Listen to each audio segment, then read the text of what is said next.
Nicholas, when you're talking to the Pi Army, and they're vocal, are they vocal about decentralization or are they vocal about Pi? So I think that in general, when we're thinking of decentralization and AI, and there's another aspect to it. There is, of course, the technical challenges and how we can embed this into technology, how we can do all the training, how we can distribute the rewards. But there is also the concept of value capture. So in a future where more and more work is done by agents and by AI, it is important to make sure that the value is not only captured by a few individuals or a few companies, and it can be captured by a large number of people. And that's where blockchain and our projects can come to play. And the founders of those projects and the people who are working on it need to come to think about how blockchain can help with the value capture. Yo guys, assalamualaikum warahmatullahi wabarakatuh teman-teman semua. Apa kabar kalian? Semoga kalian baik-baik saja dan tetap mengeklik tombol petir P to the Moon. Baik teman-teman, ketemu lagi dengan gua Raka di sini, dan video kali ini gua akan bahas lagi mengenai Pi Network. Dan sebelum gua membahas videonya, buat teman-teman yang baru join di channel YouTube gua, kalian bisa bantu support channel ini dengan cara subscribe channel ini supaya gua bisa berikan informasi mengenai Pi Network setiap harinya teman-teman. Oke, dan di sini gua udah masuk di akun X daripada Pi Network. Dan di sini ada berita terbaru teman-teman mengenai Pi Network ya, dan ini adalah postingan 2 jam yang lalu ya teman-teman ya. Pi Network Venture didirikan dengan 3 tujuan utama. Nah, di sini kita itu disuruh untuk memahami 3 tujuan ini teman-teman. Boost Pi utility, enable more the world production on the Pi Network, bring Pi to the real world. Dan gua udah terjemahin untuk di layar, kalian bisa baca untuk melanjutkan video ini.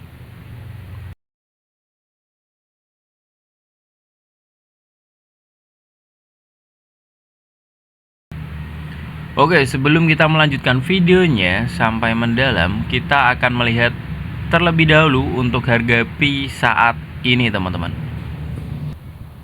Oke, sekarang gue udah masuk di bursa, dan untuk harga Pi sekarang ada di 11.800 ya teman-teman ya. Dan semua kripto sedang turun semua. Dan selamat buat teman-teman semua yang kemarin-kemarin itu mengikuti sinyal dari gue untuk buy daripada Picoin teman-teman. Dan kalian bisa untung ketika teman-teman itu mengikuti sinyal dari gue ya. Dan sekarang untuk harga Pi udah di 11.800. Nah ini teman-teman, 11.800 ketika acara konsensus 2025 itu selesai. Dan ini tidak seperti yang kita harapkan ya, malah terjadi penurunan yang signifikan dari kemarin yang harganya 16 ribuan, sekarang turun ke 11 ribuan teman-teman. Tapi ini nggak apa-apa sebenarnya. Buat teman-teman yang mungkin punya uang dingin, kalian bisa langsung aja kalian buy Picoin teman-teman. Ingat ya, uang dingin ya, karena kemarin ada di komentar gua itu pakai uang pribadi teman-teman, itu buat kebutuhan sehari-hari tetapi malah dimasukkan ke sini teman-teman. Ini hanya untuk berlaku uang dingin teman-teman. Jangan sampai kalian mengharapkan hal yang secara signifikan itu bisa langsung naik harganya gitu. Itu nggak boleh ya teman-teman ya. Jadi buat uang dingin aja teman-teman. Dan ini merupakan suatu diskon, atau kita tunggu terlebih dahulu untuk perkembangan dari Pi Network selanjutnya teman-teman. Untuk ranking dari Pi Network sendiri sekarang masuk ke nomor 26 dengan supply beredar 7,15 miliar dari total supply 100 miliar koin teman-teman. Oke, dan sekarang gua lanjut aja untuk beritanya di X ya teman-teman ya, karena banyak banget mengenai konsensus 2025 kemarin karena menjadi kontroversial, karena banyak sekali komentar-komentar pas live itu ya. Coindesk live itu komentarnya pi GCV banyak banget teman-teman, anjas. Luar biasa sekali ya untuk antusias daripada pionir dunia ini teman-teman. Good job lah buat Pi Network. Oke, dan sekarang gue akan masuk ke beritanya ya teman-teman ya. Ada beberapa postingan yang udah gue posting ulang mengenai Pi Network di acara konsensus kemarin ya teman-teman ya. Oke, dan sini langsung aja dari Learn Everything untuk konsensus kemarin ya teman-teman ya. Jadi kutipan asli, halo untuk semua pionir di seluruh dunia. Saya Nicholas Kokali, salah satu pendiri Pi Network dan seorang pendukung yang bersemangat untuk mendekatkan teknologi kepada semua orang, terlepas dari geografi, ekonomi, atau keadaan. Hari ini saya tidak hanya berbicara tentang teknologi, saya di sini untuk berbicara tentang keyakinan. Kami membangun Pi Network bersama bukan hanya untuk mata uang kripto, tetapi untuk sebuah visi, yaitu menciptakan ekosistem global, adil, dan berkelanjutan teman-teman. Tempat setiap orang memiliki kesempatan untuk mengakses nilai blockchain. Kemudian yang pertama, tentang masa depan dekat. Kami tengah bersiap untuk memperluas ekosistem aplikasi terdesentralisasi (PApps) lebih kuat dari sebelumnya. Kami telah mendengarkan komunitas dan sekarang saatnya meluncurkan alat, API, dan sumber daya dukungan yang memudahkan pengembang untuk membangun di Pi. Kemudian yang kedua tentang Open Mainnet, kami sudah sangat dekat, namun ini bukan hanya tentang meluncurkan. Kami ingin melakukannya dengan cara yang benar, dengan langkah-langkah perlindungan identitas, sistem anti penipuan yang kuat, dan pasar tempat Anda benar-benar dapat menggunakan Pi. Kami mempercepat proses QIB dan verifikasi node untuk memastikan semuanya siap. Kemudian yang ketiga tentang misi, kami tidak hanya menciptakan koin, kami mendefinisikan ulang cara kerja internet dari data pribadi hingga transaksi keuangan dengan cara yang terdesentralisasi dan etis. Dan saya ingin mengatakan kepada setiap pelopor yang mendengarkan saya malam ini, Anda bukan sekedar penambang kripto biasa. Anda sedang meletakkan batu bata pertama untuk dunia digital yang adil.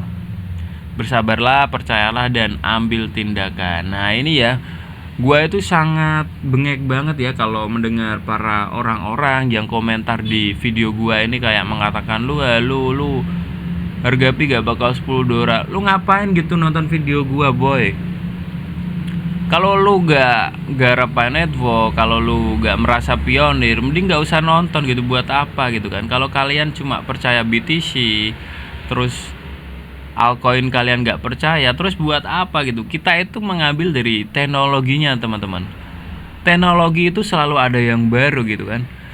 Kalau kita lihat sendiri untuk peringkat kripto saat ini itu nomor 1 Bitcoin ya, yang kedua ada Ethereum. Nah itu Ethereum itu kita bisa ambil alih teman-teman untuk tempatnya ya, karena teknologi yang diusung Pi ini teknologi baru semua teman-teman. Jadi gak menuntut kemungkinan Pi Network itu akan di nomor 2 ya nantinya ya, karena memang komunitasnya terlalu besar ya, atau sangat-sangat besar sekali ya untuk Pi Network ini. Jadi teknologinya mencakupi, komunitasnya besar. Jadi buat apa teman-teman itu mengatakan halo, terus teman gue sendiri itu malah ada yang bilang rug pull nantinya gitu kan. Buat apa gitu berdebat mengenai beginian gitu kan, karena mau gak mau kalian juga harus mengakui gitu betapa besarnya Pi Network ini gitu. Jangan saling mencela lah sesama pemain kripto gitu kan. Lucu aja gitu menurut gua. Buat apa gitu loh kalian berdebat kayak gini gitu, nggak penting banget loh menurut gua loh. Suruh nunjukin porto lah, udah gua posting kemarin untuk PNL bulan kemarin gitu, orangnya diem langsung. Oke, sekarang lanjut lagi ya teman-teman ya. Kita abaikan aja untuk para penyinyir yang ada di video gua ya. Komentar-komentarnya itu negatif, gak perlu kalian tanggepin lagi teman-teman, biarin aja gitu teman-teman. Oke, next kita lanjut untuk kutipan asli dari postingan ini ya teman-teman ya.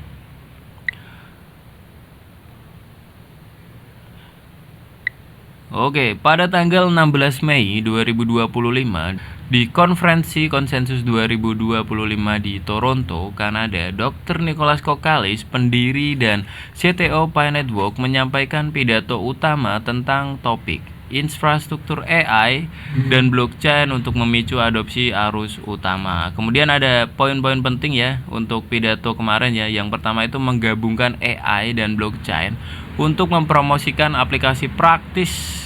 Dr. Nicholas Kokalis menekankan integrasi kecerdasan buatan atau AI ke dalam platform blockchain Pi Network untuk memperluas penerapannya dalam kehidupan, terutama di wilayah yang kekurangan infrastruktur digital tetapi memiliki kebutuhan finansial yang tinggi seperti Ghana, Nigeria, India, dan Filipina.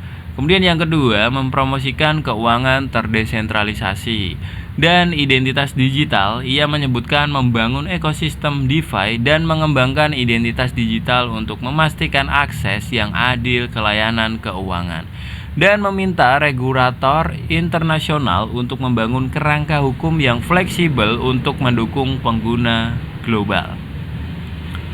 Binance. Yang ketiga, transisi ke jaringan yang sepenuhnya terdesentralisasi. Pi Network telah mengambil langkah besar menuju desentralisasi dengan menonaktifkan node pusatnya dan mengungkapkan rencana sumber terbukanya yang bertujuan untuk meningkatkan transparansi dan mendorong partisipasi komunitas. Kemudian yang keempat itu teman-teman, memperluas aplikasi dunia nyata dan kolaborasi global. Dr. Nicholas Kokalis mengungkapkan bahwa Pi Network sedang melakukan proyek percontohan integrasi dengan lembaga dan jaringan pembayaran di Asia dan Afrika yang bertujuan menjadikan Picoin sebagai alat pembayaran di berbagai bidang seperti e-commerce, pendidikan, dan perawatan kesehatan. Nah ini teman-teman, poinnya teman-teman itu tetap stay di Pi Network ya, karena Dr. Nicholas Kokalis ini sudah sangat-sangat bekerja keras ya, ingin menggabungkan AI ke blockchain Pi Network teman-teman. Jadi buat teman-teman semua yang mungkin cuma tahu dari luarnya itu nggak perlu komentar di video gue ya. Kami ini udah nambang Pi Network, kami ini udah belajar selama 6 tahun di Pi Network teman-teman. Pi Network ini memang mengusung teknologi baru, memang nantinya itu akan menggantikan sebuah proyek-proyek besar yang ada saat ini teman-teman. Lambat laun juga akan diakui, memang pertama diakui sebagai scam, tapi nyatanya listing di bursa. Kalian itu udah gak bisa berspekulasi mengenai Pi Network lagi teman-teman. Kalian itu perlu belajar lagi mengenai project Pi Network, kedepannya seperti apa. Teknologi itu selalu ada yang baru. Ingat video gue sebelumnya udah mengatakan seperti itu. Jadi buat teman-teman semua mungkin pionir, kalian tetap stay, jangan dengarkan omongan-omongan yang ada di luar sana. Hindari kebisingan yang ada di luar sana teman-teman. Oke, mungkin kayak gitu aja ya teman-teman ya untuk informasi hari ini. Semoga aja bermanfaat buat teman-teman semua yang masih setia terhadap project Pi Network sampai detik ini ya teman-teman ya. Dan buat teman-teman yang baru join di channel YouTube gua, kalian bisa bantu support channel ini dengan cara subscribe channel ini supaya gua bisa berikan informasi mengenai Pi Network setiap harinya teman-teman. Dan mungkin kayak gitu aja untuk video kali ini, dan gua Raka pamit undur diri terlebih dahulu, dan salam sukses buat teman-teman semua. Pasti sukses, pasti sukses. Bye bye teman-teman.